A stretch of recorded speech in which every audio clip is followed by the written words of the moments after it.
Now, Chinese net users aren't slow to voice their opinions on issues that matter to them. So as usual, we start off the show with a selection of top trending online comments that we've taken from just a few of China's most popular web portals. First today from QQ.com, we have this comment: "Let's fight even more ruthlessly against corruption. It's time to clean up government." Well, this not very original comment refers to the long-anticipated prosecution of former Minister for Railways Liu Zhejun. The Beijing Times reported that Liu has been charged with bribery and abuse of power at a Beijing court. A date for the trial has not yet been announced. According to the indictment, Liu sought benefits for others by taking advantage of his position and accepted financial incentives from others. The prosecution comes 2 years after he was dismissed from his post and subject to an internal Communist Party investigation. This found him guilty of serious disciplinary violations, usually a euphemism for corruption. Shortly after Liu was fired, a crash on the high-speed rail network he had overseen killed 40 people. While media reports mention bribes of around 60 million yuan, that would be slightly under $10 million, many net users believe this is on the low side. Besides bribery, other salacious aspects of Liu's career have led to much chatter on China's internet. Last year, a leaked directive from the Central Propaganda Bureau ordered all media in China not to report or hype the news that Liu Zhejun had 18 mistresses.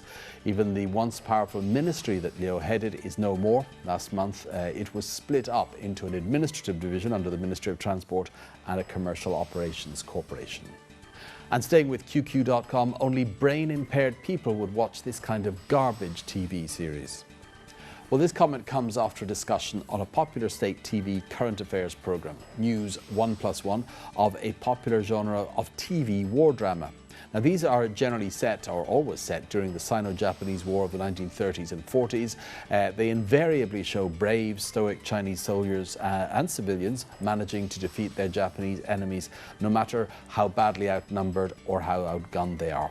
While generally derided by viewers, these ultra-patriotic series are considered safe political bets by producers, constantly worried about censorship, at least political censorship, and they tend to fill TV schedules right the year round. One commentator on the programme said the dramas were anything but patriotic, as they could only have a bad effect on the general public, especially teenagers, and possibly referring to one far-fetched scene in which a fully naked young woman salutes a group of Chinese soldiers. News 1+1 aired a few of the more ridiculous clips to give an idea of the lengths to which directors will go. These show a Chinese hero tearing a Japanese soldier in two with a bare-handed karate chop. Others employing magical kung fu skills to fend off bullets or destroy artillery with knives, and one much mocked scene in which a Chinese soldier downs a Japanese plane by throwing a grenade at it. This poster seems to feel that viewers get what they deserve. And finally, our most popular comment of the day today comes from iFeng.com. It says, "Were any others wronged in this way? This woman is so terrifying."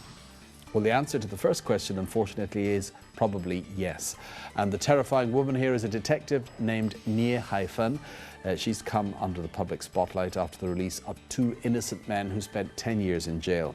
Zhejiang High Court recently reversed a suspended death sentence handed down to a truck driver called Zhang Hui and a 15-year prison term for his uncle Zhang Gaoping. The two had originally been sentenced to death and life in prison after being found guilty of the rape and murder of a young woman in Hangzhou. And this was despite the fact that DNA material found on the victim's body was proved to belong to neither man, and a toll gate video showed that they were not at the crime scene.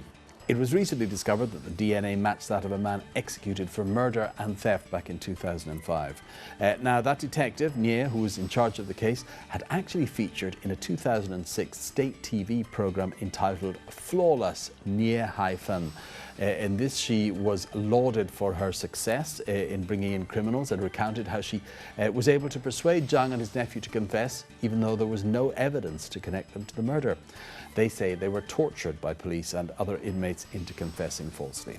According to official records, Nie had won several police honours and oversaw 300 cases leading to death penalty sentences. And those are just some of the comments making waves here in China these days. Coming up next on China Take, charging for the free texting service WeChat. Who's behind it?